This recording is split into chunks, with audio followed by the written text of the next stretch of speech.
Opa, abri o microfone. Agora sim. Olá, muito boa tarde a todos. Paz seja convosco. Aqui fala o pastor Samuel Marques, da Igreja de Deus do Sétimo Dia, em São José do Rio Preto, iniciando mais uma oração do meio-dia. Estamos com a campanha nacional de oração, convidando a todos para orar pelo Brasil, para orarmos pela nossa nação e apresentando todos os dias um conteúdo de direito constitucional para que você conheça a Constituição Federal do Brasil. Quero agradecer a presença aqui do nosso irmão William, né? Ele é lá de Colombo, no Paraná, está participando aqui conosco. Irmão William, obrigado pela participação. Também está conosco o Emerson, lá do Pará, né? Então já temos dois estados aqui, Paraná e Pará, né? Estão presentes aqui. Irmão Emerson, muito obrigado pela sua participação. Pastor Eugênio também, lá de Colombo, no Paraná, né? Curitiba, também participando, muito obrigado pela presença. A Rosi, boa tarde, pastor Samuel. A paz seja contigo, gostaria de pedir oração pela minha mãe Rosa, por toda a família. Muito obrigado aos irmãos, amém. Tá, joia, irmã Rosi. Obrigado aí pela sua participação, né? De onde que a irmã é, irmã Rosi? Pode mencionar aí, por favor, sua cidade? Eu agradeço. A irmã Maria de Fátima, aqui de Cândido Mota, paz seja com todos os irmãos, Deus abençoe o Brasil, amém. A Ana Maria também, aqui mesmo de Rio Preto, minha irmã, paz seja convosco, irmãos, Deus abençoe o Brasil. A irmã Fátima dizendo a transmissão está ótima, maravilha, muito obrigado a todos que acompanham aqui, né? Estamos aí, então, com 3 estados até o momento, Paraná, Pará e São Paulo, né? De onde você está assistindo esse programa de hoje, né? Se você quiser dizer aí a sua cidade, o seu estado, nós vamos mencionar aqui. E estamos na nossa campanha nacional de oração, né? Aqui está a Adriana, que é de Assis, Deus abençoe o nosso Brasil. Peço oração pela minha família, meu esposo, amém. Muito bom, Adriana. Deixa eu pegar aqui um papelzinho para anotar também os pedidos de oração, né? Estaremos orando pelo Brasil e também pelos pedidos que são colocados aqui, né? A Rosi também pediu, a irmã Rose, né, pediu pela mãe, que é a Rosa, né? Então, nós vamos orar também. Muito bom. Então, é isso. Já estamos aí apresentados. Vamos para o momento de falar da Constituição, né? O pastor Eugênio está dizendo aqui que o William está hoje em São José dos Campos, São Paulo, né? Está aqui em São Paulo. O William viaja bastante, né, a trabalho. Que Deus abençoe grandemente aí na viagem, na ida, na volta, as situações aí do seu trabalho, irmão William, sejam abençoadas por Deus aí. Muito bom. E agradeço ao pastor Eugênio, né, pela informação. Então, irmãos, nós vamos agora para o nosso conteúdo de direito constitucional, né? Então, só quero lembrar você que este conteúdo você vai nos ajudar a compartilhar esse movimento de oração, dando o like aqui, né, se inscrevendo no canal e clicando no joinha, né? Essa sua atitude não custa nada, é só você dar um clique aí agora que está assistindo. E o YouTube, irmãos, compartilha esse vídeo com outras pessoas, né? Quando ele vê o joinha, ele vê que é um bom conteúdo, ele oferece esse vídeo para outras pessoas. Então, quem sabe mais pessoas vão entrar, vão participar e nós teremos mais gente orando, mais cristãos pedindo a Deus aí a intervenção que o Brasil precisa, né? Que é a intervenção divina. E estamos oferecendo a você também esse livro gratuitamente. Entra na descrição do vídeo, clica ali, baixa o livro Ensina-nos a Orar, que vai te ajudar aí a construir um hábito de oração. E outro livro chamado A Lista de Trump, né? Esse livro também vai trazer um conhecimento aí para você sobre as punições aí, né? As sanções que foram aqui dirigidas às autoridades brasileiras, né? Então está colocado nesse livro a lista de Trump e você pode baixar o livro gratuitamente clicando no link aqui na descrição deste vídeo, né? Quero registrar aqui também a presença da irmã Marli, de Cerro Azul, no Paraná. Paz seja convosco, irmãos. A irmã Maria Batista, também do Pará, paz seja com todos, oremos pelo Brasil. E a Ana Lúcia, aqui, minha esposa, em Rio Preto, Deus abençoe o nosso país, né? Então, enviando também a saudação a todos. Muito bom. Então, por que nós estamos nessa campanha de oração Ore ao meio-dia, irmãos? Por que nós temos essa campanha Ore ao meio-dia pelo Brasil? Porque, irmãos, a Bíblia recomenda, na primeira carta a Timóteo 2:2, ele diz, orem pelos reis e por todos que têm autoridade, para que possamos viver uma vida calma e pacífica, com dedicação a Deus e respeito aos outros. Né? Então, para termos uma vida calma e pacífica, nós oramos pelo governo, nós oramos pelas autoridades, nós oramos por aqueles que têm o governo em suas mãos, os governantes, para que eles façam um bom trabalho, irmãos, porque essa vida calma e pacífica depende disso. Se eles não fizerem um bom trabalho, nossa vida não será calma, a gente vai estar sempre agitado, lidando com questões da economia, da saúde, da segurança. E se eles não fizerem um bom trabalho, eles vão colocar o Brasil numa guerra, por exemplo, e nós não teremos uma vida pacífica, nós teremos que ver os nossos compatriotas, talvez até familiares nossos, morrendo aí injustamente numa guerra. Não injustamente, mas o desprezo pela vida humana, né? Vem uma guerra e o soldado atira no outro por atirar, né? Para matar, né? Joga uma bomba só para ver o outro morrer. Então, assim, é uma coisa totalmente sem sentido. A guerra é o auge, né, da selvageria, né? É o auge da falta de civilização. Então, é tudo que a gente não quer, né? Então, nenhum conflito armado e também nada de conturbado, um ambiente conturbado, alguma coisa que quebre, né, o andamento aqui da vida institucional, da vida ordeira, pacífica dentro do país. É isso que nós buscamos, orando pelo Brasil, né? Chegou o nosso irmão Paulo Caniac também, lá de Curitiba, enviando saudação, Pai seja convosco. Muito bem-vindo, irmão Paulo. Obrigado pela companhia. Nós vamos hoje analisar os artigos 163 a 169 da Constituição Federal, que fala das finanças públicas e dos orçamentos, tá? Então, são esses os tópicos que nós vamos abordar hoje no nosso curso de Direito Constitucional, né? Então, nós estamos brincando aí que o pessoal vai terminar essa série de programas aqui, né, falando da Constituição, vai entrar no curso de Direito e pedir aproveitamento da matéria de Direito Constitucional, né? Não vai nem fazer a matéria lá no curso, porque já fez aqui com a gente, né? É brincadeira, irmãos, né? A gente está colocando aqui um conteúdo bem simples, dinâmico, né? Sem muito detalhe, assim, entrar realmente na parte técnica, mas é o que eu chamo de educação política. Você precisa saber disso para que você seja um cidadão melhor, tá? Então, essa que é a ideia, um cidadão melhor. Porque nós tínhamos essas disciplinas, Organização Social e Política do Brasil, Organização Moral e Cívica, Filosofia, várias matérias que tratavam de pensar a sociedade. E essas disciplinas não existem mais nos currículos da maioria dos colégios, e eu entendo que isso é ruim, porque nós temos cidadãos que não têm ideia de como o país funciona, né? Então, estamos passando aqui para você o conteúdo de direito constitucional para que você conheça e saiba como funciona o nosso país, tá? A Odete aqui de Rio Preto também, paz seja com todos, que Deus abençoe o Brasil. Obrigado, Odete. Vamos prosseguir aqui com o direito constitucional.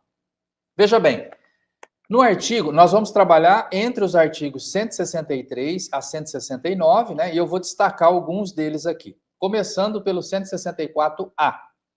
Esse artigo foi acrescentado mais tarde, né? Havia o 164 normal, aí o 164A foi um acréscimo. Mais tarde, uma emenda constitucional trouxe este novo texto para a Constituição. E ele diz o seguinte: a União, os Estados, o Distrito Federal e os municípios devem conduzir suas políticas fiscais de forma a manter a dívida pública em níveis sustentáveis, na forma da lei complementar referida no inciso 8º do caput 163, do artigo 163 da Constituição.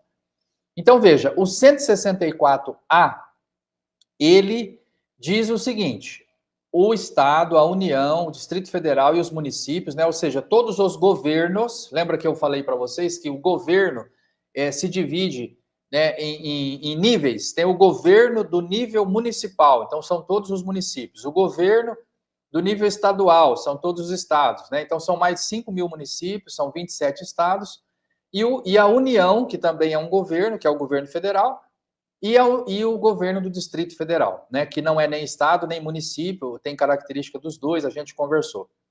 Então, veja, já falamos disso em outra aula, você pode assistir às aulas anteriores e ver esse conteúdo. Estou só resumindo agora. Então, veja, a União, o Estado, o Distrito Federal e os municípios, eles têm que conduzir a política fiscal de forma a manter a dívida pública em nível sustentável. Veja, quando a dívida pública fica num nível insustentável, vai faltar dinheiro para cumprir as atividades de governo. Então, aquele exemplo que eu sempre menciono aqui para vocês. Você coloca o lixo lá na frente da sua casa, na lixeira, e você espera que a prefeitura passe e leve o lixo embora. Esse é um serviço prestado pela sua prefeitura. Mas se a prefeitura não tiver dinheiro, ela para de recolher o lixo, porque ela precisa ter dinheiro para pagar os funcionários, para pagar a manutenção do caminhão, para pagar óleo diesel para o caminhão sair na rua. Ele precisa dinheiro para pagar pelo aterro, para separação, para reciclagem desse material. Tudo isso é dinheiro, precisa recurso. Se a prefeitura estiver sem dinheiro, ela não pode recolher o lixo. Se o Estado estiver sem dinheiro, ele não conserta a rodovia, não consegue fazer a manutenção das vias públicas, por exemplo, as rodovias intermunicipais. E se nós não tivermos dinheiro no caixa do governo federal, ele não vai conseguir cumprir com os compromissos do governo federal, que são muitos, por exemplo, em relação à saúde ou em relação à educação. As universidades vão parar de fazer pesquisa, vão parar de ter estudantes. Aquilo que é atribuição do governo federal, né, nós não teremos mais, a Polícia Federal vai parar de andar. Agora, eu teve essa notícia recente agora, que não tinha dinheiro para pagar a energia elétrica dos radares nas rodovias federais e que os radares estavam sendo desligados. Por quê? Porque falta dinheiro. Nós já tivemos uma situação no Rio Grande do Sul que o Estado não estava conseguindo pagar a previdência, a aposentadoria dos aposentados estaduais. Já tivemos no Rio de Janeiro uma crise de segurança, não conseguiam conter o crime, precisou chamar a Força Nacional de Segurança, o Exército, para dar solução, porque não tinha dinheiro para colocar mais viatura, mais gente, mais efetivo para dar solução. Então, veja, se faltar dinheiro, o Estado não vai conseguir cumprir o seu papel. E às vezes a pessoa tem uma ideia assim, são bilhões, são trilhões, nunca vai faltar dinheiro, o Estado nunca vai ficar sem dinheiro. O dinheiro do governo é inesgotável. Isso é um engano tremendo. O dinheiro do governo acaba e acaba rápido. É só descuidar da dívida pública. Se descuidar da dívida pública, o dinheiro do governo acaba e acaba rápido. Nações aí que nós podemos mencionar, né? Se você for na Coreia do Norte, em Cuba, a própria Venezuela agora recentemente, o dinheiro acabou, gente. Acabou o dinheiro. Por que a economia não vai? Por que a coisa não funciona? Porque acabou o dinheiro. O país não tem recursos. O recurso que tem é para fazer o mínimo. Então, só para dar um exemplo para vocês, no Chile, né, o sistema de previdência, acabou o dinheiro do sistema de previdência. Então, as pessoas recebiam lá um valor maior, né, de previdência. Uma pessoa recebia 1.000, outro 2, outro 3, outro 5, outro 10, tem até o teto lá, né? Só que aí, para não quebrar e para não deixar de pagar o que tem que pagar para todo mundo, nivelou em um salário mínimo. Todo mundo recebe um salário mínimo. Não pode mais receber um valor além do salário mínimo. Por quê? Porque acabou o dinheiro. E teve países que parou de pagar a previdência. Tem países que não têm um sistema de previdência. Você não tem os aposentados no final. As pessoas dependem de um benefício do governo ali para sobreviver, como é o caso de Cuba. As pessoas recebem lá um dinheirinho do governo, que é um salário meio que equilibrado para todo mundo igual. Se você for médico, engenheiro, ou se você for um pedreiro, o que quer que seja, você vai receber igual. Todo mundo recebe igualzinho, o mesmo valor, como o princípio dali do comunismo. Todo mundo recebe o mesmo valor e é uma miséria. Ninguém faz nada com aquele dinheiro, ninguém consegue prosperar, você não consegue abrir sua empresa, você não consegue ir além, porque tudo é do Estado, e o Estado pega o dinheiro e redistribui, e não tem dinheiro para distribuir, então todo mundo é miserável. Então, veja, essa dívida pública, voltando para o Brasil, se nós descuidarmos da dívida pública, o Brasil quebra. Se o governo estadual descuidar da dívida pública, o Estado quebra e vai precisar de uma intervenção federal, de outro, porque quando tem a União que tem dinheiro, a União vem e resolve o problema do Estado. Mas se ninguém tiver dinheiro, né? Se a prefeitura não cuidar do orçamento e da dívida pública, a prefeitura quebra. O dinheiro não é infinito, o dinheiro não. Como ontem também eu falei para vocês que não pode ir lá na Casa da Moeda imprimir dinheiro. Ah, imprime um monte de dinheiro e paga a conta. Não pode fazer isso. O dinheiro tem que ter lastro, ele tem que ter origem. Imprimir o papel com base na riqueza do país. Se eu for lá imprimir um monte de papel, é como eu pegar aqui um bloquinho de papel, imprimir um monte aqui, ó, e falar que é dinheiro e dar na rua. Isso não tem sustentação. As pessoas não vão acreditar nisso. Se o governo começar a imprimir dinheiro para pagar a conta, ele desacredita o dinheiro, vira inflação e aquilo vira em nada. Eu me lembro de uma época que nós vimos uma reportagem lá na época do Saddam Hussein no Iraque. A pessoa chegou com uma carriola de dinheiro e saiu com um galãozinho de gasolina. Uma carriola de dinheiro, um carrinho de mão cheio de dinheiro, comprou 1 galão de gasolina. O dinheiro estava desacreditado. Eram os dinares, se não me engano, na época, o dinheiro lá do país, o dinheiro do Saddam Hussein. Então, veja, irmãos, o dinheiro ele tem que ter um lastro, ele tem que vir de algum lugar. São bilhões, trilhões, mas tem alguém olhando, tem alguém vendo se é isso, se não é, se esse dinheiro tem uma origem e se a dívida está acima ou não do que poderia estar. E esse artigo 163, inciso 8º, que ele citou, é o seguinte, vou mencionar aqui para você agora. Lei complementar disporá sobre a sustentabilidade da dívida, especificando indicadores dessa dívida, como que ela está sendo apurada, como que está entendendo essa dívida, o nível de compatibilidade dos resultados fiscais com a trajetória da dívida. E o que é o resultado fiscal? É quanto o governo gasta. O governo, irmão, não pode gastar mais do que ele ganha. Assim como a sua família. Se você ganha 1.000 e gastar 1.500, o que vai acontecer? Você vai ficar endividado e a uma hora o credor vem e leva seu carro, leva sua casa embora porque você está devendo. Então, veja, o Estado, o governo em si, ele também é a mesma coisa. O município que gastar mais do que ganha vai ficar endividado e depois não vai ter condição de pagar os funcionários, de recolher o lixo, de prestar os serviços que ele presta. O Estado, a mesma coisa. Você está no estado do Pará, do Paraná, aqui hoje conosco, né, de São Paulo. Se o Estado de São Paulo perder a linha com a dívida, ele não consegue mais prestar os serviços públicos que ele tem que prestar, porque acabou o dinheiro. E a União é a mesma coisa, às vezes é o país inteiro, irmãos. Então ele tem que falar a trajetória da dívida, conforme a legislação, medidas de ajuste. Então, olha, nós vamos fazer isso porque a dívida passou do nível sustentável. Aqui, ó, suspensão, vedação, não pode mais fazer tal coisa porque a dívida está muito alta. Planejamento de alienação de ativos é vender as coisas. Olha, a prefeitura está com uma dívida muito grande, mas tem um terreno ali, então vende o terreno, esse dinheiro entra e a gente paga a dívida. Tem que ter um jeito, está devendo para os fornecedores. Eu já vi situação de prefeitura, irmãos, que a prefeitura está com o nome no Serasa, a prefeitura está com protesto no cartório, a prefeitura não consegue comprar prazo de ninguém, porque ninguém vende para aquela prefeitura, porque ela está quebrada, ela não tem dinheiro. Você nunca viu isso? Eu já vi. Eu já vi a prefeitura, a pessoa chegar e falar, olha, eu vou comprar... Eu estava num estabelecimento em Rio Preto, chegou alguém e falou, olha, eu vou comprar tal coisa. Ah, para que é? É da prefeitura tal. O dono da empresa falou, não, da prefeitura tal, não vendo. Não vendo, só se pagar à vista. Só se pagar à vista. Não vai faturar. Para a prefeitura tal, não. Não vai faturar. Não vai fazer a nota para empenhar, receber depois. Não. Ou paga ou não leva a mercadoria. Não tem crédito. A prefeitura não tem crédito. Eu já vi isso. Eu estava no estabelecimento quando isso aconteceu. Eu era amigo do dono. Eu vi ele falando para a prefeitura tal. Eu não vendo. Então, irmãos, se nós não tivermos esse cuidado com a dívida pública, um governante quebra o município, um governante quebra o estado, um governante quebra o país. E aí, quando você pensar, eu gostaria tanto de ter um serviço de saúde, não tem porque não tem dinheiro. Ah, eu gostaria tanto de ter uma estrada boa, não tem porque não tem dinheiro. Ah, eu gostaria, não tem.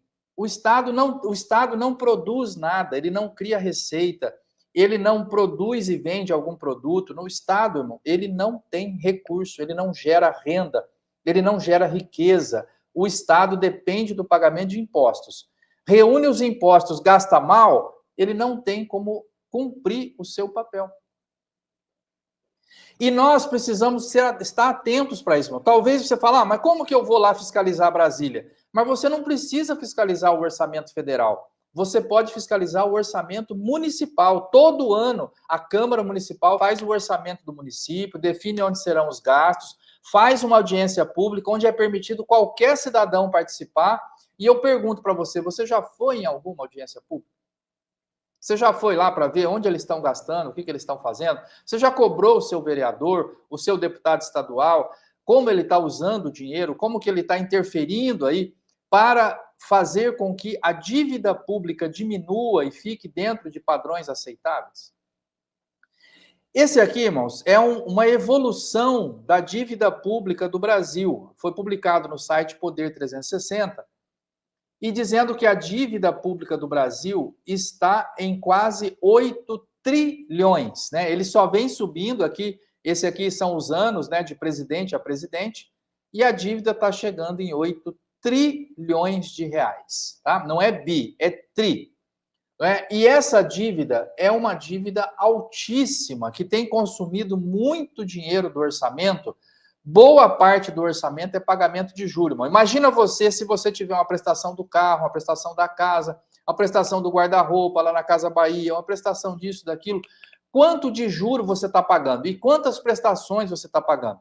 Então, quando chega o teu salário, ao invés de você pegar o dinheiro e ir num restaurante com a esposa, você, né, sair para passear, não, você tem que pagar a prestação do carro, pagar a prestação da casa, pagar a prestação do guarda-roupa, pagar a prestação, aí no fim não sobrou dinheiro nenhum para você ter uma vida boa com a sua família. É isso que acontece com o Brasil. A dívida é tão grande que quando paga as prestações e o juro da dívida, não sobra muita coisa para investimento, para fazer coisas melhores, para a gente dar boas condições de vida para o Brasil.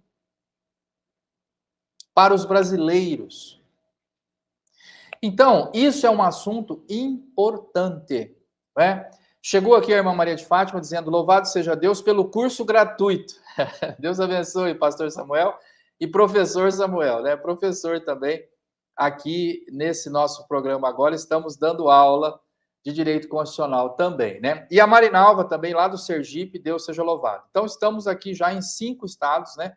Representados no programa de hoje. Muito obrigado a todos que estão participando, irmã Marinalva, lá do Sergipe, no Nordeste brasileiro, né? Estamos falando sobre a dívida pública. Agora, vejam aqui esse outro gráfico. Os maiores gastos do governo em 2025. O maior gasto estourado, irmãos, 2,5 trilhões, é com a dívida pública.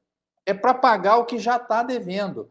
Sobrou 1 trilhão para a Previdência, 585 para transferências, desenvolvimento 291. Olha a saúde, 242 bi. Olha a saúde aqui, ó, o 5º item. Não é nada comparado com a primeira faixa vermelha aqui, ó, que é a dívida pública federal. Gasta-se mais com a dívida do que com saúde, com educação, com defesa, com tudo. O maior gasto do orçamento federal é com a dívida. O maior gasto do governo federal é com a dívida do governo federal. Se não fosse a dívida, teria dinheiro para pagar muito mais saúde, muito mais educação, muito mais infraestrutura, muito mais investimento, muito mais emprego, muito mais habitação. Mas tem que pagar a dívida. Está devendo um monte. Então, irmãos, isso é um drama. E nós precisamos cobrar do prefeito, que fica pertinho, que você sabe onde é, que você conhece. Às vezes, irmão, tem cidadezinha pequena que você conversa com o prefeito, você vai lá, senta lá no gabinete, espera, é recebido pelo prefeito. Você pode interferir, irmão, nisso aí. E perguntar, e querer saber como é que anda a dívida do município. Está muito alta, nós estamos... Como é que está aqui? O prefeito está acabando com a cidade aqui, vai deixar uma dívida para o próximo prefeito, vai deixar um rombo aqui para o outro não conseguir fazer nada porque tem que pagar a conta para trás? É um assunto importante, irmãos. Um assunto importante que nós precisamos atentar. E a outra coisa, irmãos, é também o orçamento, né? O orçamento, todo ano é feito de iniciativa do Poder Executivo, uma lei orçamentária. Essa lei vai dizer o plano plurianual, né, que é um plano para 5 e 10 anos, as diretrizes orçamentárias, onde vai gastar o dinheiro, e também os orçamentos anuais, né? Este ano, quanto que a gente vai gastar em tal área, em tal área, em tal área. Irmãos, isso é obrigatoriedade. Todo município tem que fazer. O executivo faz a lei, manda para a Câmara faz emendas, correções ali e tal, ajusta e é votado o orçamento, irmão. O prefeito, irmão, ele fala, eu vou gastar desse jeito e o legislativo tem que aprovar. É a lei orçamentária do município. E a mesma coisa no estado. E a mesma coisa na União Federal. E a mesma coisa no Distrito Federal. Todos os governos precisam fazer a sua lei orçamentária e dizer como que eles pretendem gastar o dinheiro público. E muitas vezes nós, como cidadãos, irmão, não temos noção de como é isso. Nós não vamos lá ver como é que é. Você nunca soube como é que está a dívida do teu município. Você quer ver uma outra coisa importante? Como que está a previdência do seu município, a previdência própria do município. Tem muitos municípios que têm um caixa de previdência e esse caixa de previdência é que vai pagar a aposentadoria dos funcionários públicos municipais. Se esse dinheiro, irmão, sumir de lá, se não for bem administrado, se fizerem investimentos errados com esse dinheiro aí no município e a previdência municipal quebrar, quem for funcionário público municipal não vai receber aposentadoria. Você sabia disso? Não é a Previdência, muitos municípios do Brasil, não é a Previdência Geral, o regime geral de Previdência, que é da União, que administra, é o município. E se o município quebrar e acabar com esse dinheiro, quebrar a Previdência Municipal, o aposentado da prefeitura não vai receber a aposentadoria dele. Mas quem está preocupado com isso, irmão? Quem que está olhando o orçamento? Quem está olhando, irmão, para onde vai o dinheiro da prefeitura? Os vereadores são encarregados de fazer essa fiscalização, mas quem fiscaliza o fiscal? Né? Você já bateu um papo com o seu vereador? Às vezes, irmão, o vereador nem sabe por onde passou essa conversa que nós estamos falando aqui hoje. É uma lástima, irmão, a qualidade, muitas vezes, dos agentes públicos que são eleitos, irmão. Vocês sabem aí, né, voto de protesto, vota lá no Tiririca, vota no influencer aí digital, vota naquele, irmão, que você não tem nem ideia do que é que ele vai fazer lá. Às vezes só por protesto, irmão, e essa pessoa vai lá, irmão, e só faz coisa errada, ou não tem nem noção do que ele está fazendo lá, não sabe nem o que ele está votando. E aquilo, irmão, é o fim do orçamento municipal, das finanças do município, e a dívida do município explode. E depois, irmão, o município fica quebrado. Todo o dinheiro que entra é para pagar a conta, é para pagar a dívida, o fornecedor que presta não recebe. Vira, irmão, um desespero no município. Tem muitos municípios assim, irmão, quebrado. Tem estados quebrando. E se não cuidar, a gente quebra o país inteiro.